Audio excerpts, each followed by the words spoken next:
An economic hurricane has swept the world, creating a crisis of credit and a crisis of confidence. History has brought us now to a point where change is essential, and we are summoned not just to manage our times, but to transform them.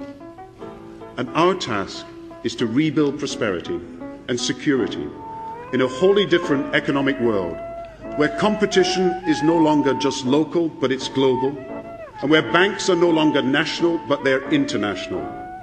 And we need to understand, therefore, what went wrong in this crisis, that the very financial instruments that were designed to diversify risk across the banking system instead spread contagion right across the globe. And today's financial institutions, they're so interwoven that a bad bank anywhere is a threat to good banks everywhere.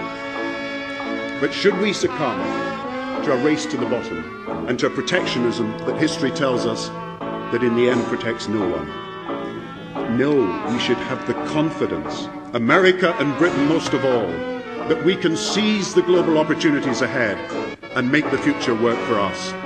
And why? Because while today people are anxious and feel insecure, over the next 2 decades, literally billions of people in other continents will move from being simply producers of their goods to being consumers of our goods. And in this way, the world economy will double in size. Twice as many opportunities for business, twice as much prosperity, the biggest expansion of middle-class incomes and jobs the world has seen. So we win our future not by retreating from the world, but by engaging with it. And America and Britain will succeed and lead if we tap into the talents of our people, unleash the genius of our scientists, set free the drive of our entrepreneurs.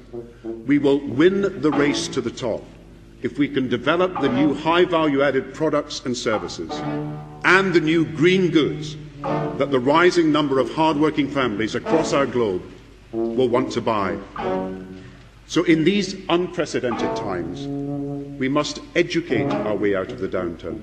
We must invest and invent our way out of the downturn. We must retool and reskill our way out of the downturn. And this is not blind optimism or synthetic confidence to console people. It's the practical affirmation for our times of a faith in a better future.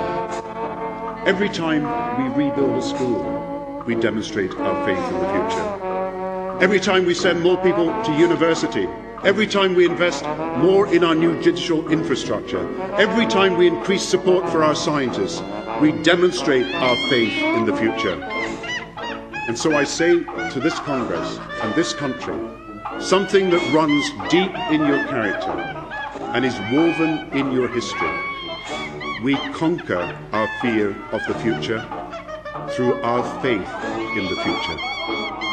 And it is this faith in the future that means we must commit to protecting the planet for generations that will come long after us. The Greek proverb, what does it say? Why does anybody plant the seeds of a tree whose shade they will never see?